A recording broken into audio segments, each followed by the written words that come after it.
From New York, this is Democracy Now! Senator, I see no conflict between having a sincerely held faith and duties as a judge. In fact, we have many judges, both state and federal, across the country who have sincerely held religious views and still impartially and honestly discharge their obligations as a judge. President Trump's reportedly leaning towards tapping right-wing federal judge Amy Coney Barrett to fill Ruth Bader Ginsburg's seat on the Supreme Court, a move opposed by reproductive rights, LGBTQ, and civil rights groups. We'll speak to the editor of the National Catholic Reporter about Barrett's involvement in a secretive, ultra-conservative Catholic group where female leaders were once referred to as handmaids. Some have likened the group to the one that inspired Margaret Atwood's dystopian novel, The Handmaid's Tale. We'll also speak to a former member of the group who likens it to a cult. Then, no más bebés, or no more babies. The doctor walked in and said, "We cut your tubes." And I said, "Why?" He goes, "Well, you signed for it." I said, "Me?" I go, "I don't remember nothing." And I didn't tell my family. I didn't tell anybody. Some of them signed right in the midst of labor. Some of them don't even remember signing. Here is this young lawyer, and for the first time telling them, "Do you know that you've been sterilized?" As immigration authorities say they've stopped sending women to a Georgia gynecologist accused of sterilizing female prisoners without their consent, we continue our look at the nation's disturbing history of forced sterilization. We'll speak to historian Virginia Espino about 10 Chicana women who sued after being sterilized at Los Angeles County Hospital in the late 60s and 70s. All that and more coming up. Welcome to Democracy Now!, democracynow.org, The Quarantine Report. I'm Amy Goodman. The official United States death toll from COVID-19 has passed 200,000, by far the highest in the world. As University of Washington researchers warn, the U.S. is on track to double that death toll by year's end. In the past 24 hours alone, the U.S. reported nearly 1,000 new deaths and over 37,000 new cases, with Minnesota, Montana, Utah, Wisconsin, and Wyoming reporting record levels of infections over the past week. On Tuesday, the COVID-19 Memorial Project placed 20,000 flags across the National Mall, each one symbolizing 10 U.S. residents who've died of the disease since the first recorded U.S. death in February. House Speaker Nancy Pelosi spoke at a memorial for the dead. This was preventable. Not all of it, but much of it. And what could be lost in the future is preventable, too, if we embrace science. Science instead of politics. The New York Times reports the Food and Drug Administration is planning to issue stricter guidelines on any emergency use authorization of a coronavirus vaccine, even as President Trump promises a vaccine will be available as early as next month. The FDA's emerging guidelines would affirm the warnings of researchers who say they cannot guarantee the safety or efficacy of any of the vaccines currently in clinical trials in such a short period of time. The Washington Post reports Pentagon officials spent most of a $1 billion coronavirus relief fund on jet engine parts, spy satellites, drones, body armor, and dress uniforms for troops. The money was allocated by Congress under the CARES Act and was meant to combat the pandemic. This comes as hospitals around the United States continue to report serious shortages of N95 masks and other medical supplies.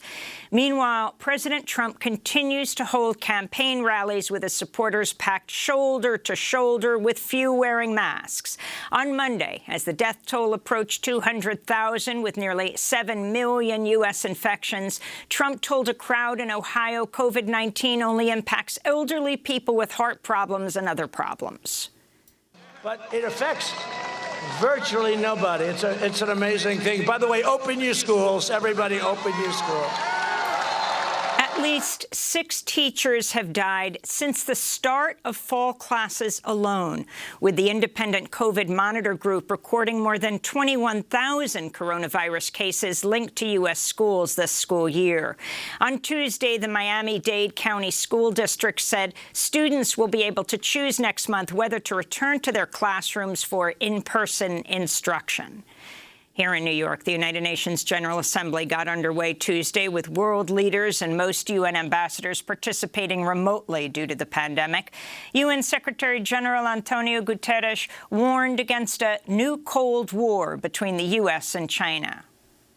Our world cannot afford a future where the 2 largest economies split the globe in a great fracture, each with its own trade and financial rules and internet and artificial intelligence capacities. A technological and economic divide risks inevitably turning into a geostrategic and military divide, and we must avoid these at all costs. President Trump also addressed the UN General Assembly Tuesday, criticizing China during a pre-taped 7-minute address, the shortest ever given by a U.S. president. We must hold accountable the nation which unleashed this plague onto the world, China. Chinese President Xi Jinping of China also spoke and vowed to make China carbon neutral by 2060, with carbon emissions peaking within 10 years. Xi called on nations to, quote, achieve a green recovery of the world economy in the post-COVID era. Utah Republican Senator Mitt Romney said Tuesday he'll support a floor vote for President Trump's nominee to replace Supreme Court Justice Ruth Bader Ginsburg, who died last week at the age of 87. My liberal friends have, over many decades, gotten very used to the idea of having a liberal court, and that's not written in the stars. Romney's announcement means Majority Leader Mitch McConnell has the support of 51 Republican senators, enough to rapidly push forward with a vote on Justice Ginsburg's replacement.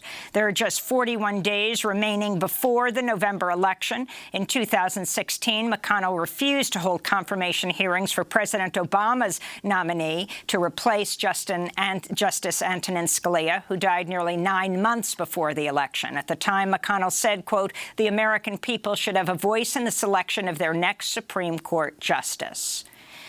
Louisville, Kentucky remains in a state of emergency as the city prepares for a grand jury decision in the police killing of Breonna Taylor. Police fatally shot the 26-year-old black emergency room technician in her own home on March 13th.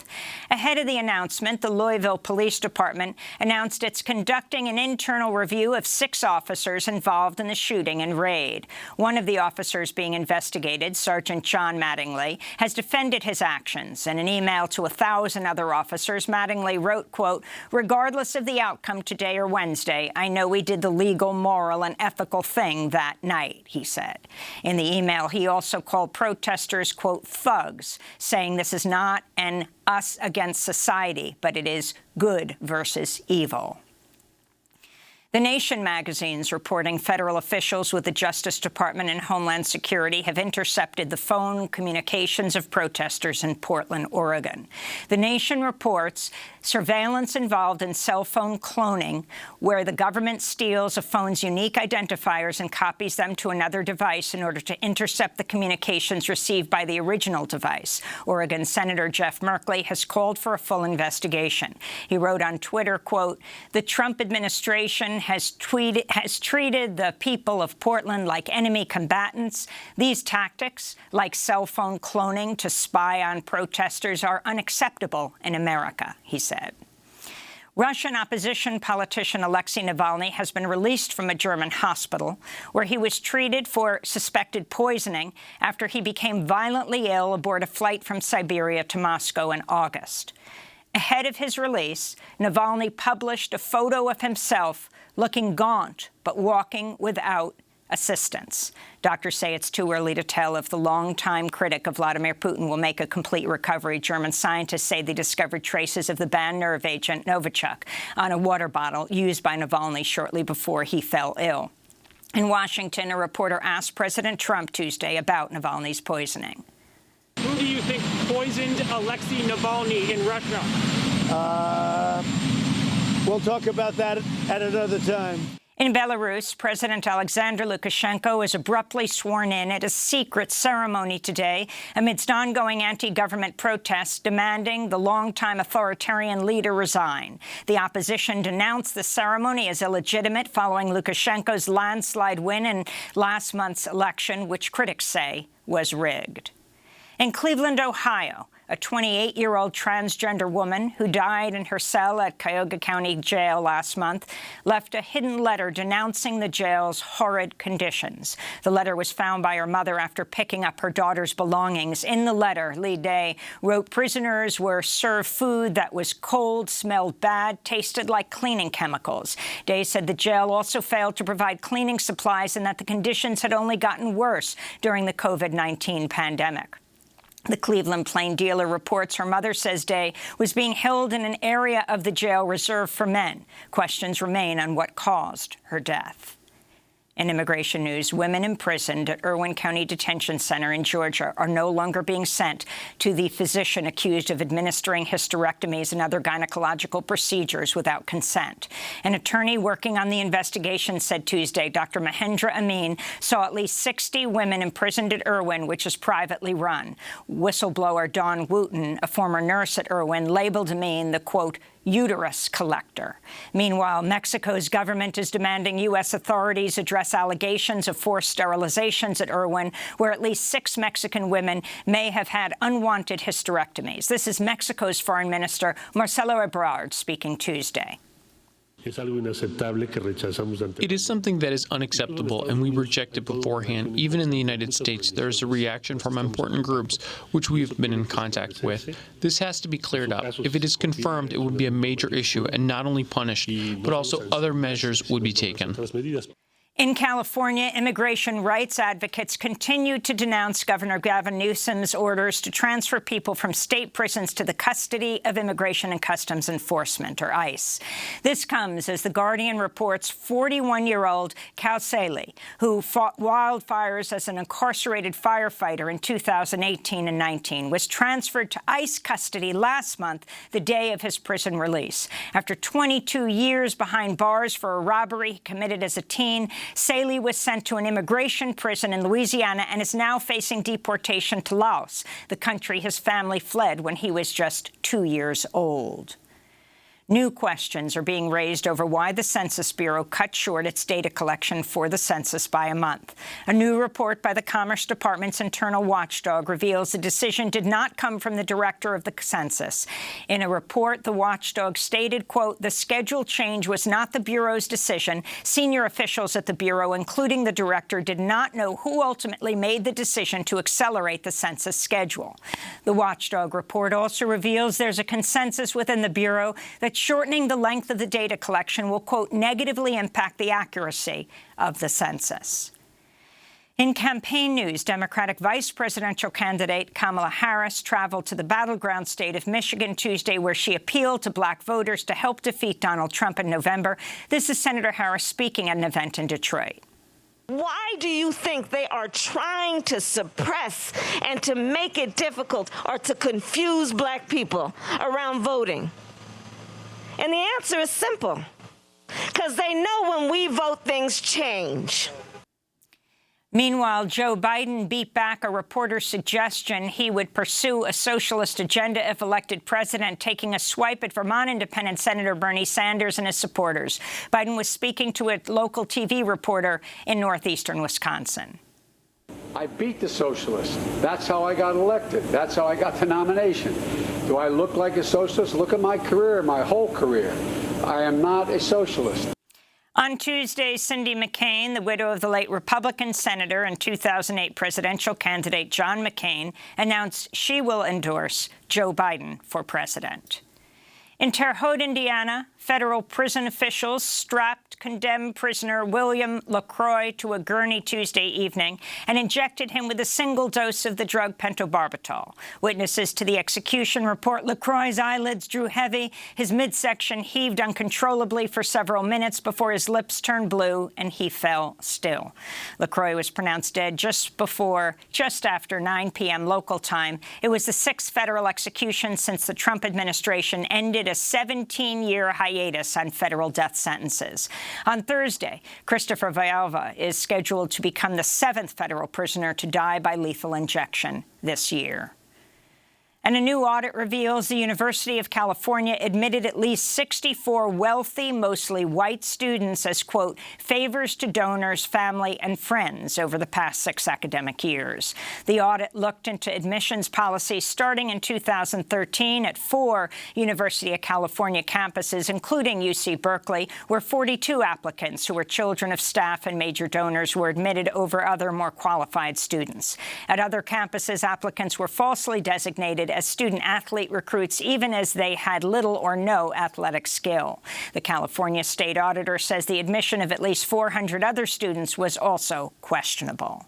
And those are some of the headlines. This is Democracy Now!, democracynow.org, The Quarantine Report. I'm Amy Goodman in New York, joined by my co-host Juan Gonzalez at his home in New Brunswick, New Jersey. Hi, Juan. Hi, Amy, and welcome to all of our listeners and viewers across the country and around the world. Well, we begin today's show looking at the future of the Supreme Court. On Tuesday, Utah Republican Senator Mitt Romney said he'll support a floor vote for President Trump's nominee to replace Justice Ruth Bader Ginsburg, who died last week at the age of 87. My liberal friends have, over many decades, gotten very used to the idea of having a liberal court, and that's not written in the stars. The announcement means Majority Leader Mitch McConnell has the support of 51 Republican senators. He needs to rapidly push forward with a vote on Justice Ginsburg's replacement just 41 days before the November election. In 2016, McConnell refused to hold confirmation hearings for Merrick Garland, President Obama's nominee to replace Justice Antonin Scalia, who died nearly 9 months before the election. At the time, McConnell said, quote, the American people should have a voice in the selection of their next Supreme Court justice. President Trump has said he will name his nominee by Saturday and that it will be a woman. The frontrunner appears to be U.S. Court of Appeals Judge Amy Coney Barrett, who met with Trump on Monday. Barrett is a devout Catholic who's taken conservative stances on abortion, gun rights, and immigration.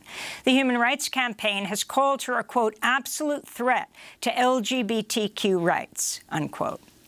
One issue that's likely to be raised if Judge Barrett is nominated to the Supreme Court is her membership in a secretive Catholic group called People of Praise. Members of the group pledge a lifelong loyalty oath to the group, which assigns each member a personal advisor known as heads for men and, until recently, handmaids for women. The secretive group has a strictly patriarchal structure in which men are the heads of household with power over their wives and families. The group has been described by some as cult-like. The Senate did not question Barrett about People of Praise directly during her 2017 confirmation hearing for the U.S. Court of Appeals for the 7th Circuit. But California Democratic Senator Dianne Feinstein did question Barrett about her views on Roe v. Wade and her religious views. Why is it that so many of us on this side have this very uncomfortable feeling that, you know, dogma and law are two different things? And I think whatever a religion is, it has its own dogma. The law is totally different. And I think in your case, Professor, when you read your speeches, the conclusion one draws is that the dogma lives loudly within you. And that's of concern when you come to big issues that large numbers of people have fought for years in this country. I'm being considered for a position on a court of appeals, and there would be no opportunity to be a no vote on Roe. And as I said to the committee, I would faithfully apply all Supreme Court precedent. This all comes as President Trump is scheduled to speak this morning at the National Catholic Prayer Breakfast. Well, for more, we're joined by Heidi Schlumpf. She's the executive editor of the National Catholic Reporter. In 2018, she wrote the piece, Prospective Supreme Court Nominee Puts Spotlight on People of Praise. She's joining us from Chicago. Welcome to Democracy Now!, Heidi. Why don't you start off by telling us a brief biography of Amy Coney Barrett and what People of Praise is? Thank you, Amy, so much for having me, and I'm happy to talk to you this morning.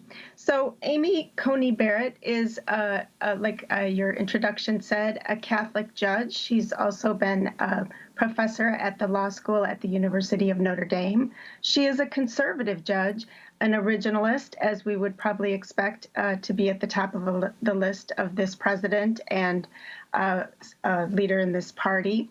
I've seen some reporting that said she has been groomed for this moment since as early as her first year in law school by a group of faculty at the University of Notre Dame's law school who were strongly opposed to Roe versus Wade.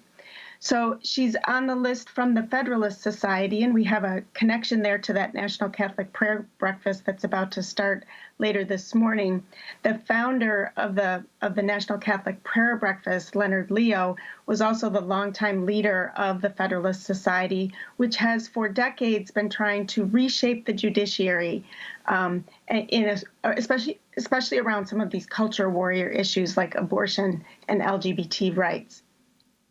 So one of the reasons that Amy Barrett was not questioned about her membership in this group within Catholicism called the People of Praise is that she did not disclose it on her questionnaire back in 2017. But when her name was floated to the top of a list when Justice Kennedy retired back in 2018, that's when many people started asking questions about the People of Praise. So the People of Praise is a covenanted community, which means that its members sign a covenant or make a covenant to one another. And I just want to say at the beginning here that I don't think there's any thing wrong with practicing your faith. I'm a Catholic, and I think many people join groups of other like-minded people. The level of commitment that you see in these covenanted communities is admirable. However, because of some of the secretness and some of the beliefs of a number of these communities, as well as some allegations by members who have left of authoritarianism, there's some real concerns about whether her involvement in there will affect her ability to be impartial and fair as a judge. And Heidi Schlumpf, could you talk about some of those alleged authoritarian practices, some of the descriptions that I've heard of this complete submission to the will of your husband and the involvement of leaders of the group in the most intimate parts of a family's functioning? Could you talk about some of those practices? And also, what is the response of the Catholic hierarchy to groups within the Catholic Church that, by all appearances, appear to be cults? Yeah, so I would say, just to take your second question first, that the charismatic movement in the Catholic Church, which goes back to like the 1970s, is something that is accepted by the Catholic Church. But not everyone who is a charismatic Catholic, charismatic referring to someone who has a personal experience of God kind of directly through the Holy Spirit and often results in different gifts of the Holy Spirit, like speaking in tongues or healing or prophecy. So this whole idea of charismatic experience within Catholicism is something that the Church is okay with. A number of these covenanted communities are kind of a subgroup of charismatics, and there's a number of these other communities that we've reported on at NCR Online several times: Word of God, Sword of the Spirit, Lord's Ranch, the Mother of God community. I looked specifically at the People of Praise, which, to be quite honest, has fewer criticisms than some of these other organizations. But what you have is a setup in which these members of the community, and there are about a little under 2,000 of them in the People of Praise, spread out over a various number of cities. Most of them are Catholic. But it is an ecumenical group. They belong to regular parishes and worship at their local church, but then usually on Sunday afternoons, they get together for their own sort of prayer service. And then they also may meet in smaller groups throughout the week, single gender groups. But then you're asking about this idea that they have a head or someone who is kind of like a spiritual advisor. And for a man, their spiritual advisor would be another man in the community. For a single woman, your spiritual advisor would be another woman. But within marriage, the wife's spiritual advisor is her husband. And this whole language of handmaiden, which of course is scriptural, and obviously has a very negative connotation now because of the Margaret Atwood book and series, is something that sort of reinforces a patriarchy that not only this group, but a number of evangelical Christians have, that see husbands as the head of the family and the decision makers, and consequently women in a more submissive or subordinate role. So there's also founders of some of these groups, not so much as a problem with people of praise, that have some history of being very authoritarian. The decisions that a head might discuss with their advisee, I guess, could be anything around where you should live, who you should marry, where your children should go to school. But a member that I interviewed who was a current member said it's everything from those kinds of important decisions to redecorating their house. So there's nothing wrong, again, with somebody having a spiritual advisor, but the secrecy involved in this organization does raise some red flags, as do some of the reports from people who have left. And who is the leadership of the People of Praise, given that the fact that the members pledged loyalty to the group, and obviously the decisions of the leaders would have an influence, let's say, in the case of Amy Barrett? Yeah, so the leader I spoke to back in 2018, who I believe is still the head, is Craig Lent. He is a professor at Notre Dame, and I will tell you, I know a number of folks in South Bend, I'm a Notre Dame grad myself, who know people who belong to the People of Praise, or I know people who send their children to the People of Praise's schools. So they have a number of private schools, including in South Bend. And what I hear from them is they're perfectly nice people and very, very normal. That said, because there is a level of secrecy, for example, I tried very hard to get a copy of the covenant, which I understand is a few sentences that the covenanted members make to one another, and they were very reluctant to have that be public in any way. So those kinds of secrecy things, I think, are what bring people to use language about like cults. I'm not sure that I would call it a cult, but I would say that some of those concerns about authoritarianism, secrecy, it is true. I heard from a number of other members that I spoke with, or on chat rooms where I read what they were saying, is that when they were trying to leave the organization, there was a level of shunning of them as well. I wanted to ask you about this pledging of lifelong loyalty to the group, which assigns each member a personal advisor known as Heads for Men, and until recently, Handmaids for Women.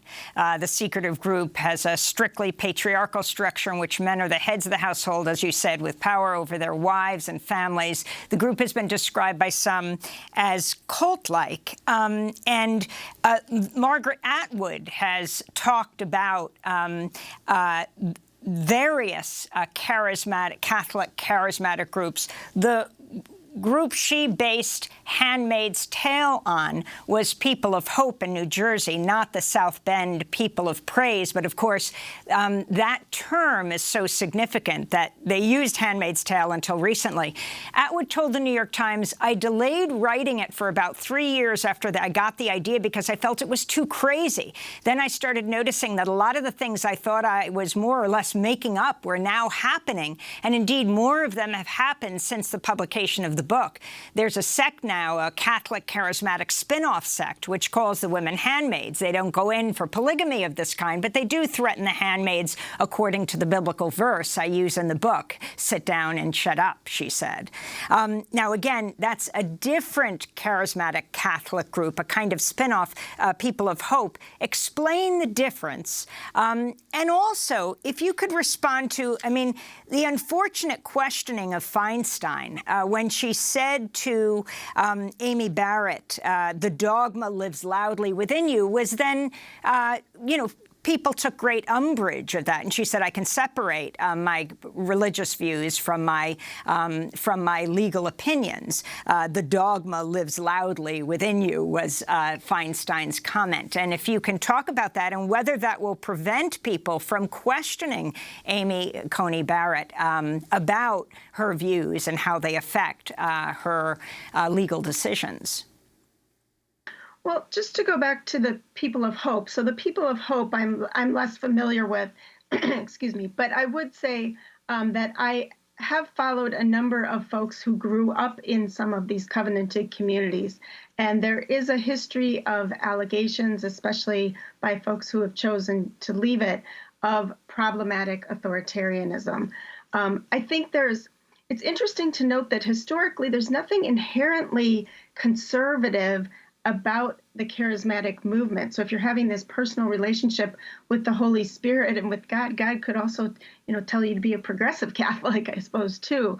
But many charismatic movements have aligned themselves or are very similar to Pentecostalism in Protestantism. And so we have this sort of combining of conservative Catholicism with all of its teachings around gender roles, anti-gay marriage, and these sorts of things that then get sort of connected with these charismatic groups. So I think what many of people's concern isn't that she's the member of a religious community.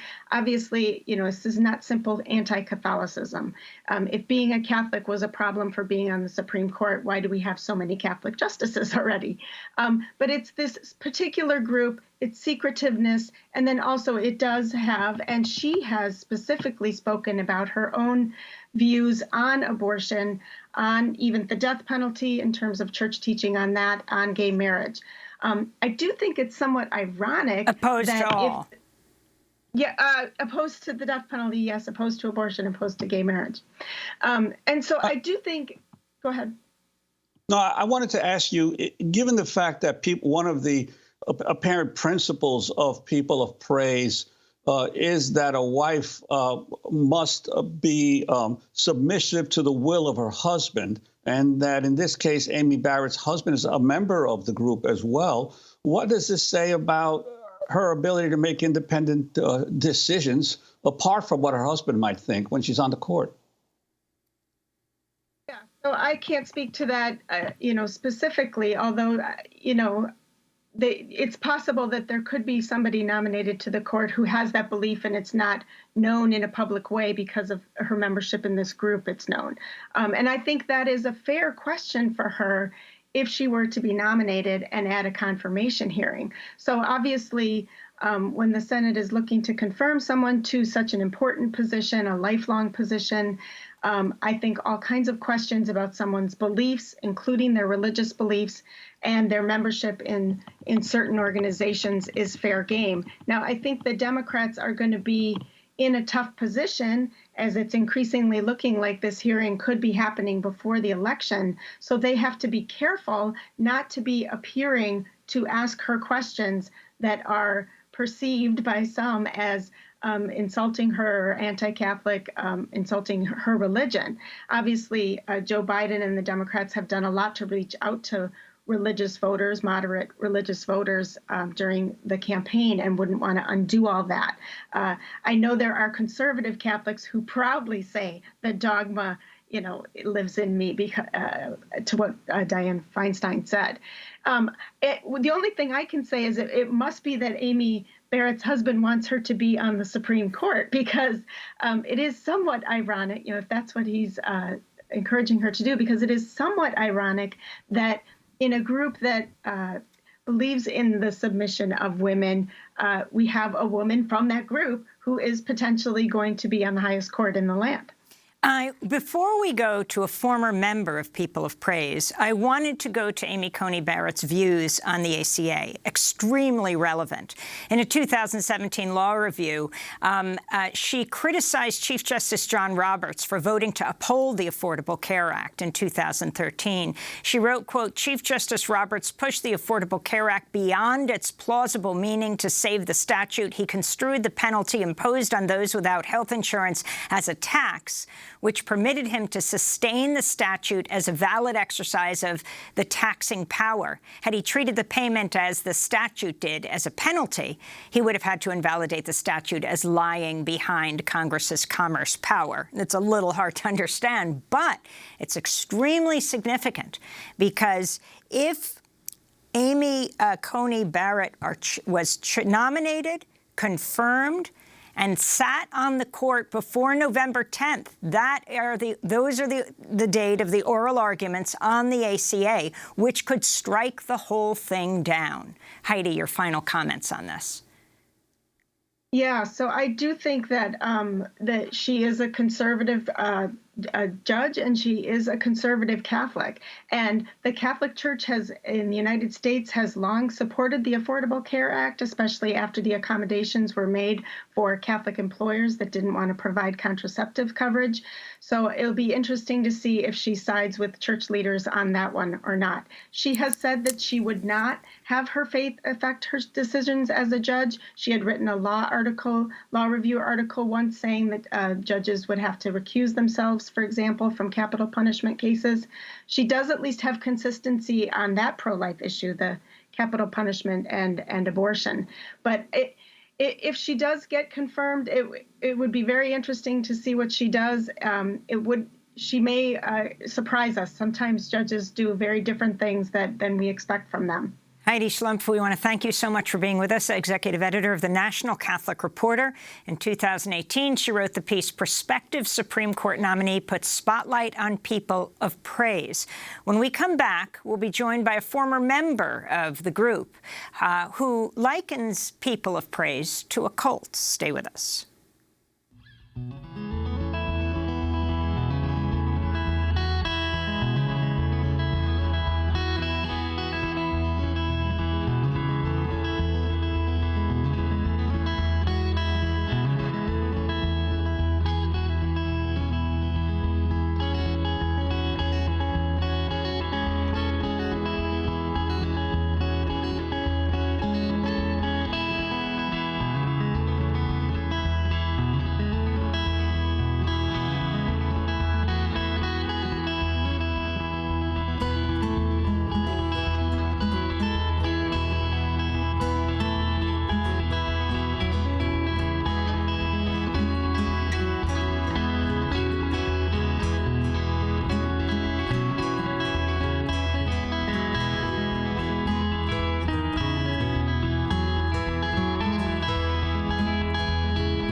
Cloud Corner by Marissa Anderson. This is Democracy Now!, democracynow.org, The Quarantine Report. I'm Amy Goodman with Juan Gonzalez.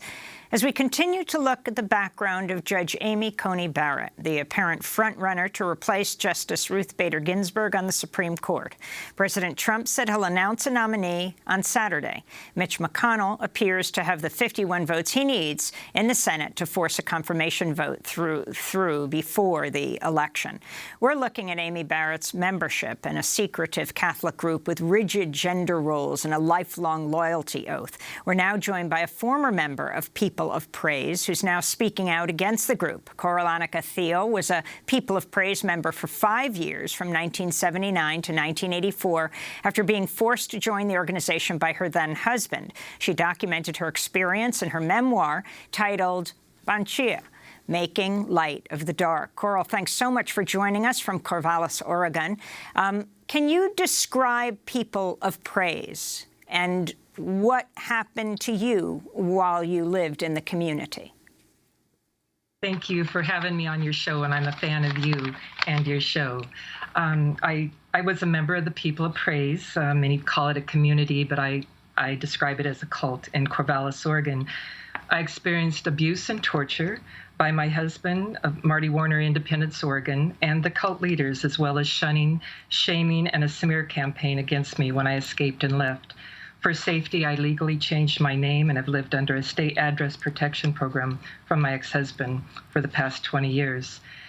Even though I left the People of Praise cult, I didn't have any rights.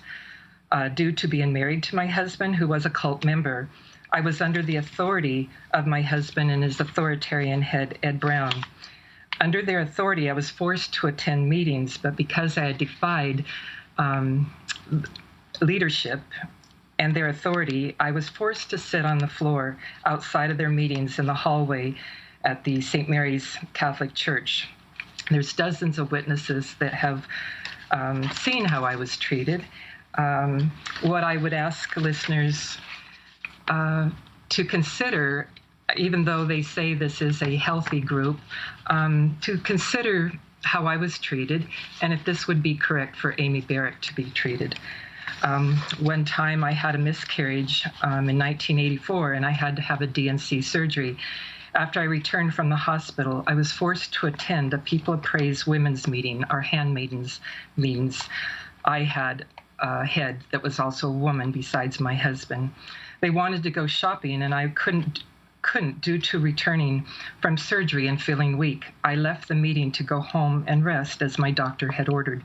I was met by my husband and forced into the car, kidnapped against my will, where I was driven to the cult leader's home. I was interrogated until wee hours of the morning and psychologically abused. The next morning, the community was informed to shun me. I would never allow anyone to treat me this way today, and it traumatizes me to admit this was my life at that time. The trauma experienced by cult members. Oh, yes. No, well, Cole, I wanted to ask you, in terms of some of the hair-raising descriptions in your memoir of what happened to you, I wanted to ask you if you could talk about some of those. You talk about this situation where the head that was assigned to you and your husband wanted to see the family budget, that it told you how many hours per day you could spend on particular chores, including 2 to 4 loads of laundry a day. This meddling directly in your day-to-day life and affairs with you and your family. And that you also mentioned that once you decided that you wanted to leave, that they threatened to try to have you committed to a mental institution? They would call me mentally ill, and there was a time they had me under special counseling under Father Charles Harris, who was the head leader of the Corvallis People of Praise branch. He was from South Bend. But basically, there was just cruelty and bullying, and it was not much different than the Jim Jones cult. I shared with Heidi that my story is very much like the Handmaid's Tale series. And the Netflix series 10-part documentary, The Keepers. Other things, yeah, there was always a list on my wall, a schedule, and men from the community would come unannounced to check on me to make sure I was on schedule and had done my chores. There was basically no privacy. And all of your personal, anything personal was given to your husband's head also. I wasn't allowed contraceptives and was supposed to have all the children God intended for me, no matter what my health was. I've had 8 children and 3 miscarriages in DNC, often when my health was failing. And so can you talk about your decision to leave the group? Now, you're in Corvallis. Judge Amy Coney Barrett is in the original place of People of Praise, which is South Bend. And the reports are there are just something like 1,700 members of this group around the country. Talk finally about your choice to leave and the response of the group. Well, I never wanted to join in the first place, but due to our marriage, I was forced to obey in all things through the duration of our 20-year marriage. But during the 5 years, especially in the People of Praise cult, I was just forced to obey. And yes, we had Sunday meetings. We had women had Tuesday night meetings. The men had Thursday night meetings. There was community meetings to help people within the community. There's not a lot of outside contact. In fact, our leaders would tell us how often we could see our family and our friends. And even the night my father died in 1984, he did not allow me to go see my father before he died. Those were just decisions made. And as I will say, the bottom line was cruelty. And members are in spiritual bondage. Some are afraid to leave. I believe I was an example. Perpetrators will show people what happens to others when you say no. It's very similar to domestic violence and how frightening an experience it is to leave. And I was shunned in the community, and because the People of Praise community in Corvallis had a widespread respect within the community, many of their members are leaders in the local St. Mary's Catholic Church, I was shunned even in stores. There was people who knew them, and so it was a very traumatic experience. And what happened to your children when you left? Well, when I left, eventually the community forced my husband to leave. It was kind of a long-term wait and see, but I would not go back in. And of course, he was enraged that I would not obey, and he was looked upon as a husband that had a disobedient wife. And that was shameful to him, and then he was forced to leave. And it wasn't long after that I also left the Catholic Church. I honor everyone's right to believe as they want, but when there is abuse, I believe you need to leave. That is with any toxic environment, and that helps the abusers know that you are not going to allow them to abuse you. And the church was of no help. I went to the priest there, and they were friends with Charles Harris, Father Charles Harris, so there was no help. And Korolanka Thiel, I want to thank you very much for being with us. Former member of the People of Praise Catholic community for 5 years, from 1979 to 84, forced to join the organization by her husband at the time. She documents her experience in her memoir.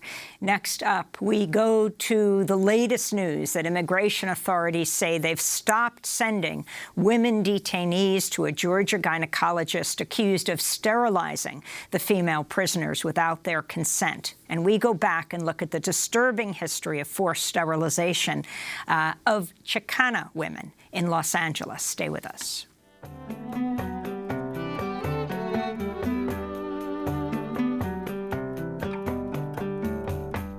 Dicen que el mundo se acerca a su fin. Mi bien da pena que tanto tiempo perdí. Ven que te quiero y te quiero decir que sin tu amor no puedo vivir. Te quiero y no niego, mi corazón es para ti. Te quiero y da miedo que pronto acabe de existir. All That I Have by Quetzal, here on Democracy Now!, democracynow.org, The Quarantine Report. I'm Amy Goodman with Juan Gonzalez. In Georgia, immigration authorities have stopped sending immigrant female detainees held in the Irwin County Detention Center to a gynecologist accused of sterilizing the women prisoners without their consent. Dr. Mahendra Amin reportedly saw at least 60 women detained at the ICE jail, which is run by the private prison company LaSalle Corrections. On Tuesday, we interviewed the whistleblower nurse, Dawn Wooten, who worked at Irwin and said that women held there called Dr. Amin a, quote, uterus collector. Well, for our next guest, the news that a doctor had given immigrant women unwanted sterilizations sounded eerily familiar. Virginia Espino is the producer of the documentary No Más Bebés, or No More Babies. This is the film's trailer. In East Los Angeles during the late 1960s and early 1970s, women were going to the county hospital to give birth. Some went home sterilized.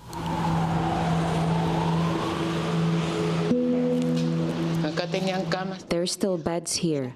Look. Inside, I feel pain remembering. What makes you sad being here? Who knows why, but I do feel sad. Oh, Mama. This baby boy became a citizen 1 minute ago. His mother does not have immigration papers. We're told they should be sterilized to save taxpayers' welfare. Something drastic must be done about population growth. The doctor walked in and said, "We cut your tubes." And I said, "Why?" He goes, "Well, you signed for it." I said, "Me?" I go, "I don't remember nothing." And I didn't tell my family. I didn't tell anybody. They were extremely fearful, being told that you need an emergency cesarean section. You can feel blood pouring down your leg. At that time, signing the consent for tubal ligation. This is the emergency department of Los Angeles County USC Medical Center. Some of them signed right in the midst of labor. Some of them don't even remember signing. Here is this young lawyer, and for the first time telling them, do you know that you've been sterilized? We are suing HEW for non-compliance or non-enforcement, non-monitoring of the sterilization regulation. It was just the beginning of the emergence of the civil rights movement in the Latino community. We were talking about abortion rights, all of the issues of feminism at that time. The idea that somebody could be forcibly sterilized seemed like something out of a mental institution out of the 1920s. It's a claim that we're part of a greater goal of sterilizing the Mexican population that immigrates to Los Angeles. I mean, I'm offended by that. That's not what we did. The way I felt when I was young, it doesn't change the way I feel in my heart now that I'm older. But it's there all the time. It's like when you bury somebody, you're always going to carry it on your head. That's the trailer for No Mas Bebés, No More Babies. It aired on PBS's Independent Lens in 2016, tells the story of how some 46 years ago, a whistleblower doctor spoke out about a large number of tubal ligations performed on mostly Chicana patients at the Los Angeles County Hospital. Dr. Bernard Rosenfeld observed many women who came to the hospital for emergency C-section deliveries left the hospital sterilized. 10 women of the women filed a class action lawsuit in federal court in a case known as Madrigal versus Quilligan. In this clip from the film, we hear from plaintiff Maria Hurtado. That's what I heard them saying. No more. The Mexican women are having too many kids, and they were having to figure out a way to slow it down.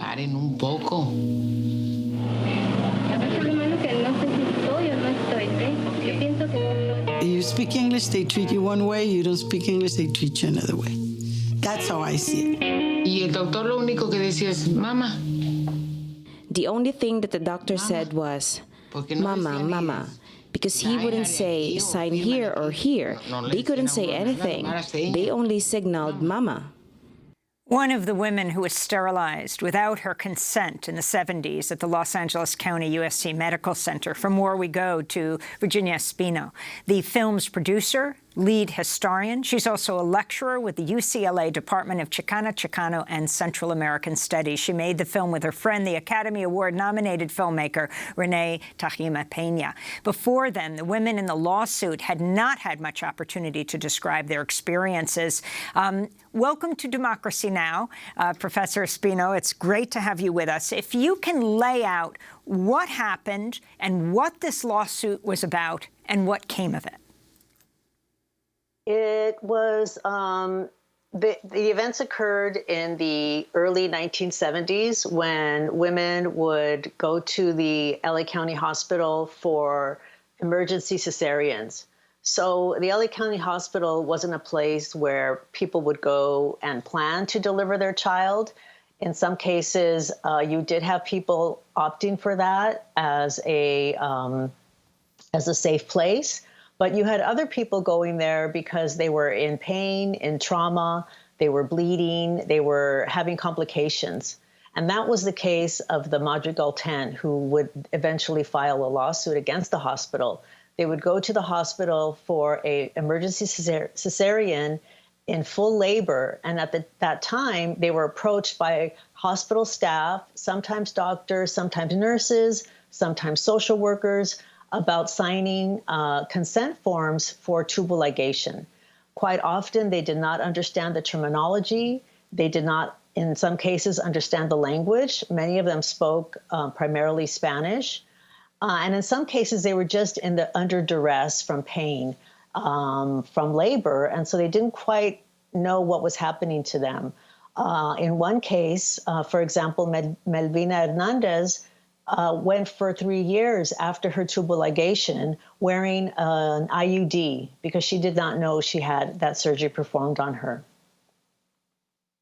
And Professor Espino, could you talk somewhat about the difficulty you had in actually documenting what had happened and the problems you had in accessing records of what had occurred? As I mentioned in yesterday's show, this kind of stuff had been happening in Puerto Rico in the late 1940s and early 1950s, this mass sterilization of Puerto Rican women of childbearing age on the island. But again, finding the documentation, it was always difficult. Well, in this case, I think it's unique because you had the explosion of the Chicana and Chicano movement occurring at the same time that these sterilizations were made public. So you had people consciously saving these records. Professor Carlos Vélez Ibáñez donated his expert witness testimony to UCLA Archives, the Chicana and Chicano Research Center there. And he made available court testimony. He made available some of the audio that you hear in the film was what he recorded when he was an expert witness. He actually interviewed the women in the 1970s, and he saved all that material and donated it to the library. It was harder to get the court records.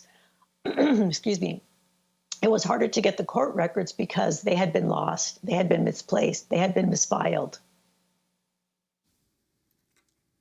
And in terms of when you hear what's been going on at the Irwin Center, Detention Center in Georgia now, and putting what's happening currently in context from the history that you've mined here, could you make some connections there? Absolutely. It feels like definitely the Georgia case is mirroring what is taking place or what had taken place in Los Angeles. You have people not fully understanding the procedures that are being performed on them. You have miscommunication. You have a code of silence. Thankfully, you have a whistleblower who is breaking that code of silence. But at the LA County Hospital in the 1970s, you had a code of silence where people did not speak out against this abuse. People normalized approaching women while they were in labor and asking them to sign over their fertility. You know, that was a normal practice that was taking place on a day-to-day basis. And of course, the consent form was in English. While they lost the lawsuit, this wasn't before a jury, but before one judge, a white male judge. Yes. Talk about the changes that resulted from the bravery of these women coming forward. It really rallied the community. You had protests. You had the newspaper covering this issue at a time that it didn't really cover the ethnic Mexican community. You had a waiting period implemented so that it became illegal to approach a woman while she was in labor regarding tubal ligation. So a 72 waiting period wasn't implemented. You also had recommendations or legislation put into place that required consent forms be in the language of the patient. So some of those were monumental changes that occurred because of this lawsuit. Well, Virginia, and because these women came forward. We have to leave it there, but we encourage people to see this amazing documentary. Producer and lead historian for the film No More Babies, lecturer with UCLA Department of Chicano and Central American Studies. The film aired on PBS Independent Lens in 2016, is now available on demand on Vimeo in both English and Spanish. We will link to it. That does it for our show. I'm Amy Goodman with Juan Gonzalez. Stay safe, wear a mask, save lives.